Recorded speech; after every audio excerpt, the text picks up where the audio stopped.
فرحة هي يوم فرحكوا ده شيء أكيد ذكريات الليلة دي حضرة مش ممكن تغيب.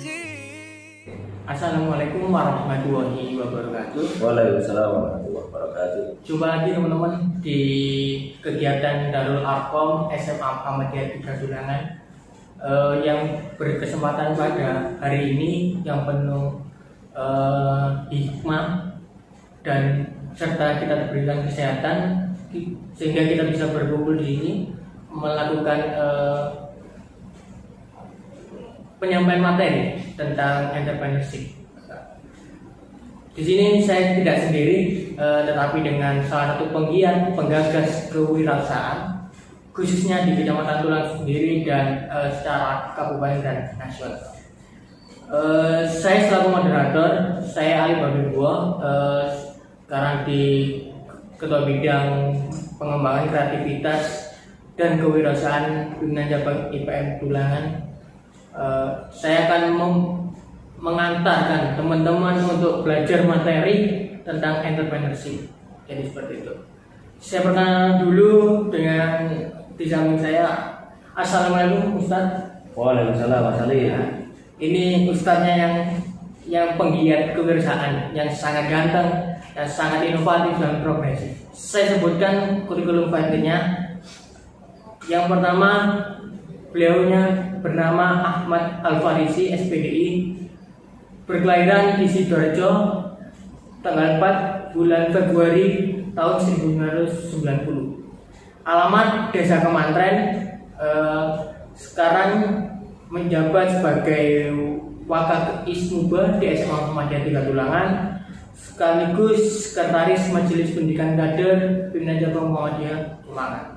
Organisasi yang pernah diikuti dan dinaungi Ketua Pimpinan Cabang IPM Tulangan, sekaligus Ketua BEM Fakultas Tarbiyah Unsyiah, yang sekarang dikariri juga dan Direktur Alfitor dan Travel, sekaligus penulis buku dan trainer dan motivator.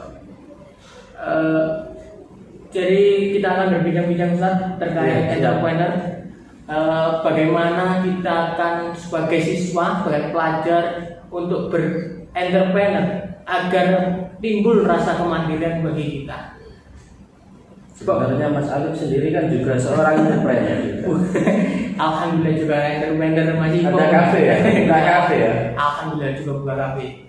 Jadi gitu. Sedikit yang saya sampaikan bahwa entrepreneur berwirausaha adalah salah satu terobosan bagi kita seorang pelajar, karena di zaman yang sekarang kita harus belajar mandiri, belajar mencarikan inovasi dan sebagainya. Mungkin itu sedikit itu cuitan dari saya.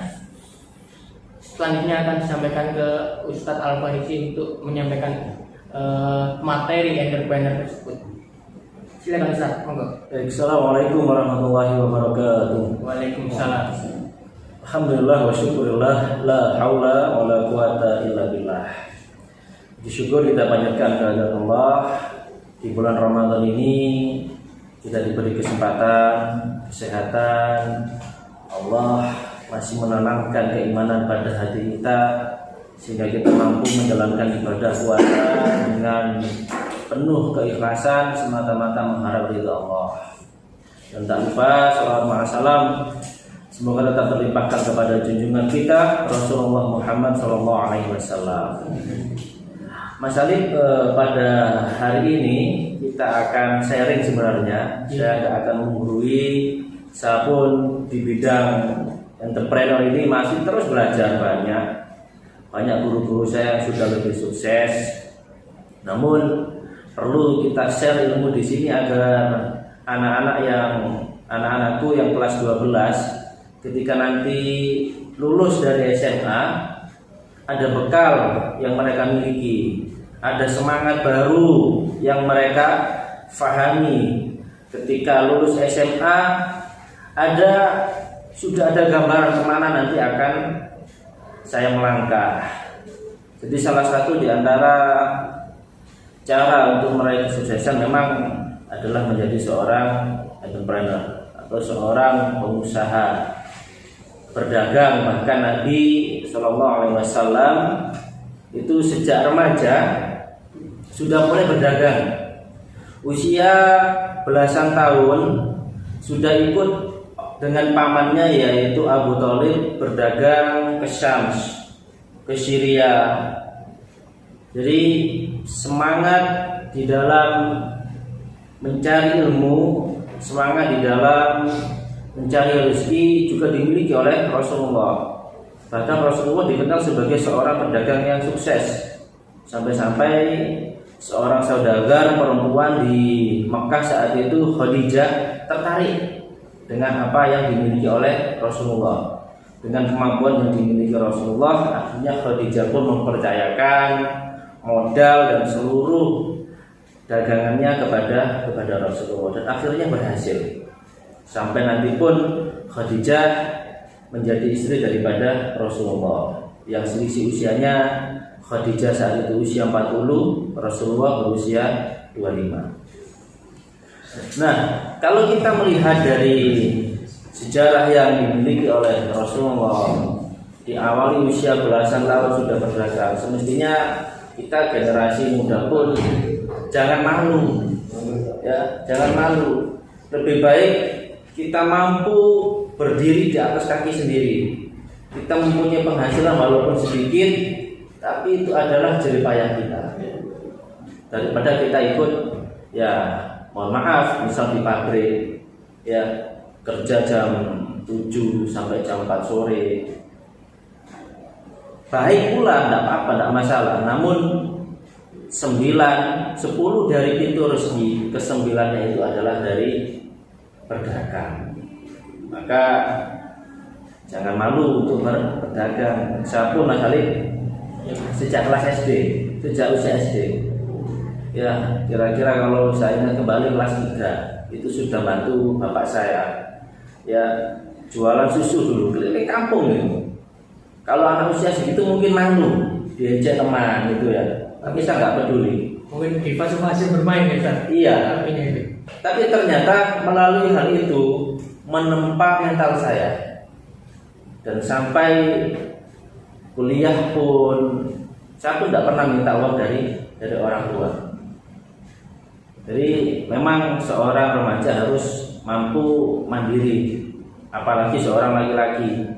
Saya nikah usia 21 tahun, ya usia 21 tahun, semester 6, semester 6, ya gaji nggak seberapa dari SMP, tapi saya imbangi dengan ya berdagang tadi, mulai berwirausaha, ya bertahap di usia 24 tahun saya sudah bisa membangun rumah sendiri.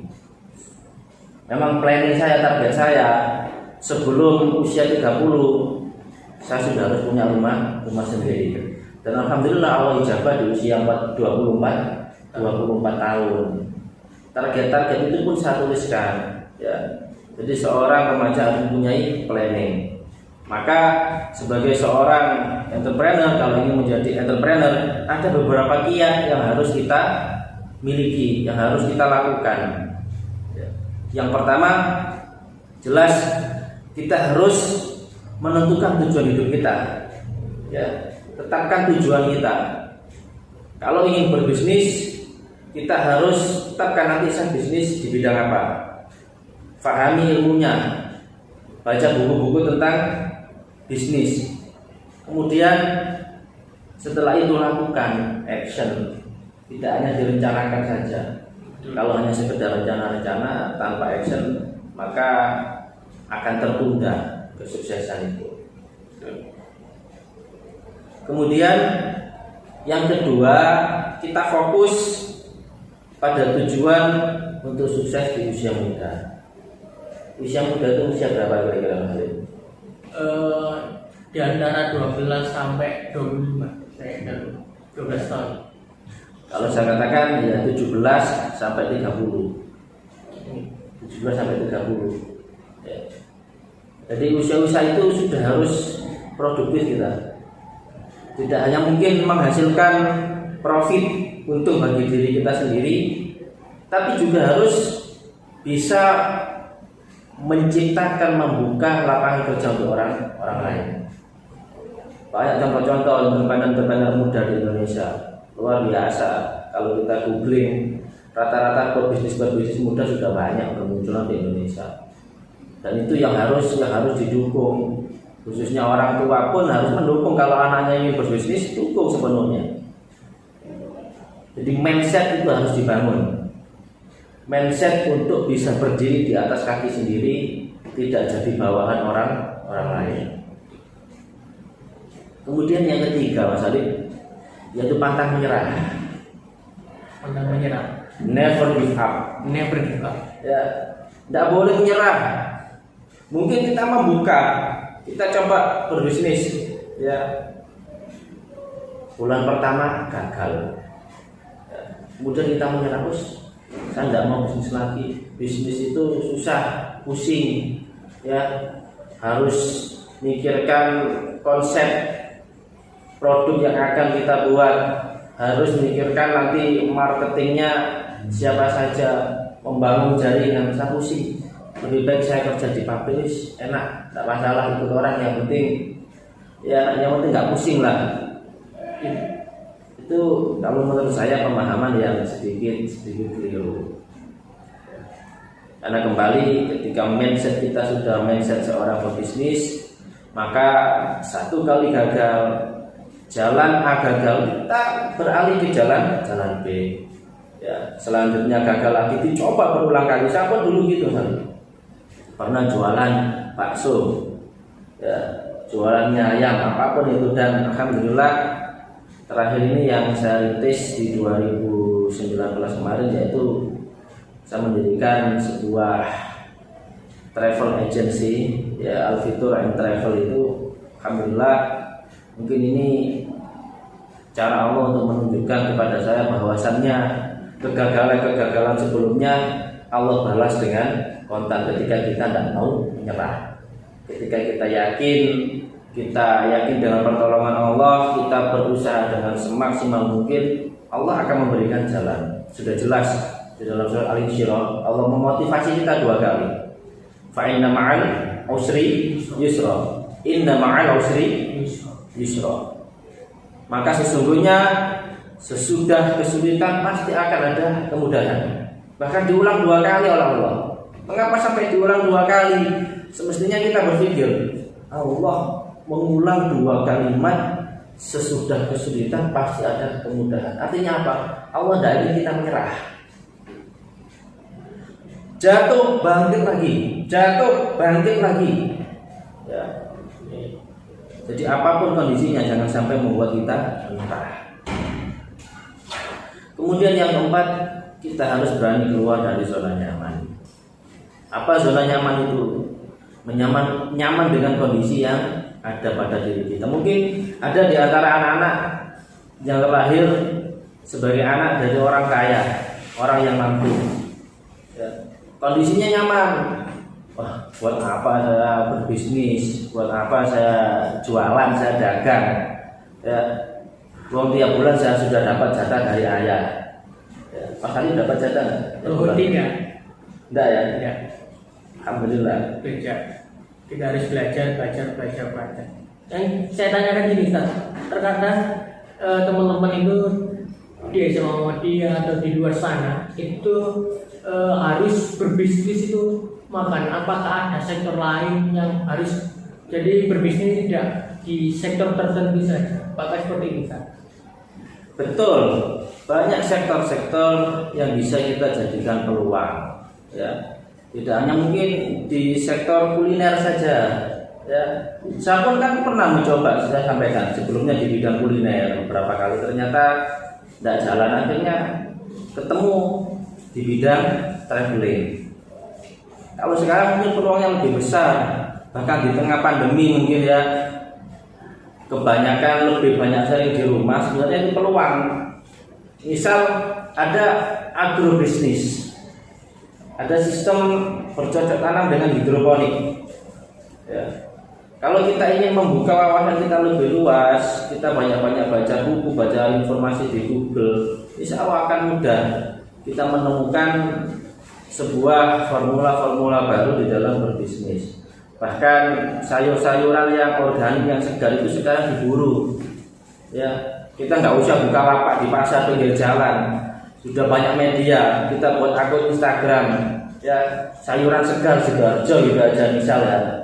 Kita punya media dengan sistem hidroponik atau sistem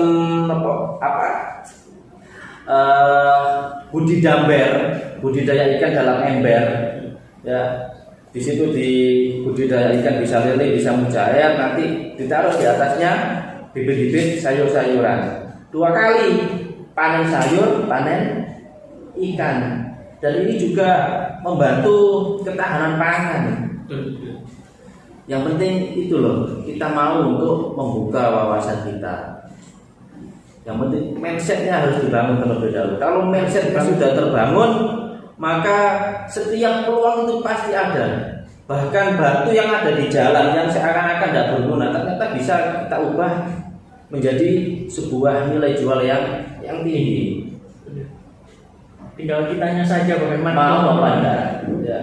Kalau sarana sudah banyak ya, kita buka akun di Facebook, akun-akun organik saja, nggak usah yang berbayar.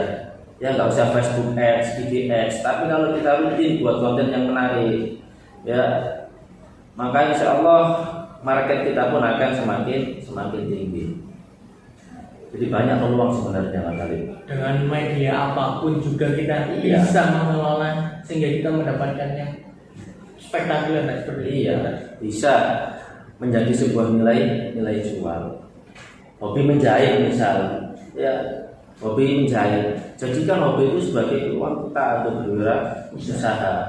Ya, buatlah baju anak menjelang Ramadan apalagi jika di bulan Ramadan ya, di bulan Ramadan menjelang hari raya akan diburu pastinya. Itu kan baju-baju busana muslim pasti sedang menjadi incaran.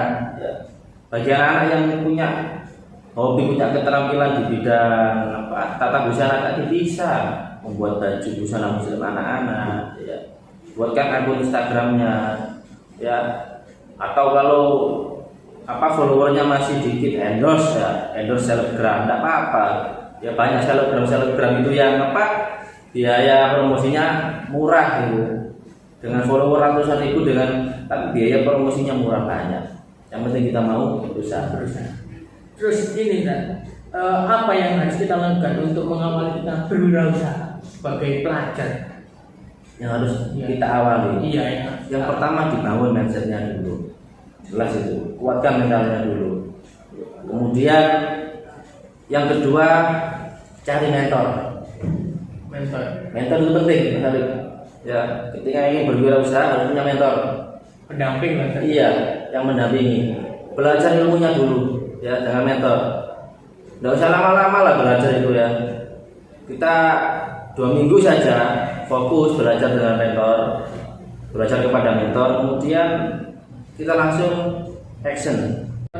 Jadi gini Ustaz, kita ini kan di zamannya pandemi. Jadi semua perekonomian, semua lumbung pangan sekarang mulai macet dan terhenti karena pandemi ini. Terus bagaimana perannya seorang pelajar ini di dalam menghadapi pandemi COVID-19 khususnya di entrepreneurship? Tentunya yang pertama nggak boleh bermalas-malasan. Ya, seorang pengusaha sejati pun tidak ada kata malas dalam dirinya. Walaupun sudah memperoleh untung yang besar, tapi bukan berarti berdiam diri. Fa idza faragh tafansab wa ila rabbika farghab. Jika sudah selesai urusan yang satu, berlanjut ke urusan yang lain, kerjakan urusan yang lain. Kalau kita lihat saat ini mungkin banyak anak-anak yang jadi bangsawan, bangsa turu awan, ya. Nek awan turu tidur, nek bengi melek, ya. Kira-kira kebiasaan seperti ini yang harus diubah. Ya. Seorang entrepreneur, seorang pengusaha paling tidak tahajud lah, ya, tahajud. nggak bisa tahajud 11 rakaat 3 witir nggak masalah. Subuh nggak boleh telat, karena di waktu pagi inilah kata Nabi ya, rezeki itu tidak akan diberikan bagi orang-orang yang tidur di waktu pagi. Jadi pantangan bagi seorang pebisnis untuk tidur di pagi hari, karena udara yang luar biasa besar manfaatnya, itu akan menjadi sebuah refleksi bagi dirinya untuk semangat di dalam berwirausaha tadi. Bangun pagi, atur konsep ya, bukan semakin bermalas-malasan. Kemudian tetap belajar terus ya. Paling tidak 1 bulan ada 1 buku yang dibeli ya. Kalau memang fokusnya menjadi seorang wirausaha, maka beli buku-buku tentang bisnis, buku-buku motivasi bisnis ya. Kita lihat contoh-contoh orang yang sudah sukses di bidangnya, khususnya di bidang entrepreneurship. Jadi tidak ada kata malas bagi seorang pelajar. Haram hukumnya untuk menjadi orang yang bermalas-malasan, walaupun anak orang kaya mungkin ya, segala kebutuhan sudah tercukupi ya, sudah berada di zona yang cukup nyaman lah. Tapi kehidupan itu kan bagaikan roda yang terus berputar ya. Ada kalanya kita di atas, ada kalanya kita di bawah. Kita nggak tahu sampai kapan orang tua kita akan terus berada pada posisi yang menguntungkan untuk dirinya. Kalau misal orang tuanya kemudian kondisinya berbalik ya, misal usahanya rugi, tapi naudzubillah min dzalik. Ini sebagai contoh saja agar tidak menjadi pelajar-pelajar yang merasa nyaman dengan kondisinya, sehingga hidupnya kesehariannya hanya diisi dengan hal-hal yang tidak bermanfaat ya, mentang-mentang dijatah tiap bulannya dihabiskan, dihamburkan. Paling tidak walaupun sudah dijatah, ada disisihkan, ditabung, ada planning. Nanti kalau 1 tahun tabungan saya terkumpul, saya mau buka bisnis ya. Ada di kelas saya itu banyak ya, murid-murid saya juga banyak yang mulai merintis bisnis walaupun kecil ya, walaupun skalanya kecil, sehari untung 50.000, 40.000 ya, tapi itu bisa menjadi pemicu bagi dirinya untuk bisa lebih sukses ke depannya ya. Sehari katakan untung 50.000 ya, 1 bulan berapa sudah? 1,5 juta, sudah nggak minta orang tua. Jadi gitu kan. Sekarang kan kita kan terkadang sering minder dengan mau berwirausaha, terus melihat kanan kiri kita, terus kita itu sering mengenakan di zona nyaman yang menjadi permasalahan. Terkadang juga hanya sekarang trennya ngopi, hanya sekedar ngopi dan bermain. Ya. Itu bagaimana seharusnya? Makanya komunitas itu juga penting ya. Walaupun hanya ngopi, kopdar, tapi kalau kopdarnya sama Mas Jaya Setiabudi ya, founder dari You Business, ya akan bermanfaat. Harus pandai-pandai kita mencari teman, mencari tempat nongkrong, komunitas kumpul kita, bukan hanya komunitas sekedar riba, ngobrol ngalor ngidul nggak jelas, nggak ada tujuannya, tapi ada yang dibahas. Makanya salah satu fungsi mungkin dari IPM ya, buat sebuah komunitas diskusi, mungkin 1 minggu sekali, ada pembahasan yang bisa dibahas di situ. Misal di bidang PKK ya, di bidang kewirausahaan mungkin ada kan forum diskusi 1 minggu sekali. Undanglah, mungkin nggak apa-apa, saya undang nggak apa-apa untuk saling sharing ya. Dari masing-masing anak itu mungkin ada ide, kemudian kita garap bersama lah mungkin ya. ICIPM Tulangan punya 1 bidang usaha ya, apalah misal di bidang usaha pembuatan kaos, ya, ajak kerjasama. Konveksi ini sudah besar, ya, kerjasama bagi hasil nggak apa-apa. Jadi nggak usah mikirkan modal dulu, ya. Jangan takut dengan modal. Ada banyak jalan untuk mencari modal itu. Kerjasama misalnya, nggak usah kaos. Pak, saya punya konsep seperti ini. Sampai punya mesin bordirnya, mesin print kaosnya. Gimana bisa desainkan? Nanti saya juga pasarkan, tapi nyetaknya di jenengan. Nanti kita bagi hasil. Bisa kan? Sangat simpel sebenarnya sangat simpel kalau kita mau. Terkadang ya memang harus dibangun komunitas yang memiliki nilai manfaat tadi. Gitu. Ya. Kemudian terakhir mungkin Mas Ari ya. Ya. Kita harus mempunyai yang namanya tujuan atau saya katakan proposal hidup. Ya. Punya planning. Sebagaimana salah satu buku yang ditulis oleh mentor saya juga, Ustadz Jamil Az-Zaini, founder daripada Kubik, ya, punya akademi trainer dan motivator juga, dimana dituliskan Ustadz Jamil ini menuliskan buku Tuhan inilah proposal hidupku. Jadi harus punya tujuan hidup yang jelas, planning yang jelas. Misal, Mas Ali sekarang usia berapa? Usia 20 tahun. 20. Sampai tulis, sampai ambil selembar kertas. Tulis usia 21 tahun, target apa yang ingin saya capai. Usia 22, usia 25 saya umroh, usia 30 haji misal itu ya. Usia 35 beli mobil Pajero Sport. Tidak apa-apa. Mungkin orang akan menganggap kita Ali ini gendeng mungkin ya. Ayo ngomong kok. Mimpi itu terlalu tinggi mungkin ya. Tapi wong bermimpi saja nggak berani, apalagi mau merealisasikan. Dimulai dari mimpi. Tuliskan mimpi kita.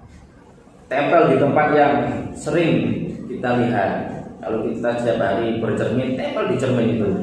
Setiap hari kita baca, maka akan masuk ke alam bawah sadar kita. Sehingga kita memiliki sebuah energi untuk mewujudkan mimpi. Dan saya tulis masalah itu. Mimpi-mimpi, keinginan saya tulis di selembar kertas. Selepas baca buku itu saya tulis. Ya, ketika di pesantren diguyu-guyu, diketawakan sama teman-teman sekamar saya. Awak mungkin nulis sopori sudah jelas. Ya. Kendakian ya. Bahasa Jawanya kendakian gitu ya. Tapi ternyata sekarang saya bisa membuktikan yang dulu menghina mengejek saya, ternyata ya sekarang nasibnya ya jelas. Ya. Jadi mungkin itu saja Ustaz yang bisa disampaikan. Iya, insya Allah itu sebagai bekal kita untuk mulai berwira usaha, khususnya bagi anak-anak muda, generasi milenial. Jangan takut, jangan malu, jangan minder untuk memulai usaha, untuk mulai berwirausaha.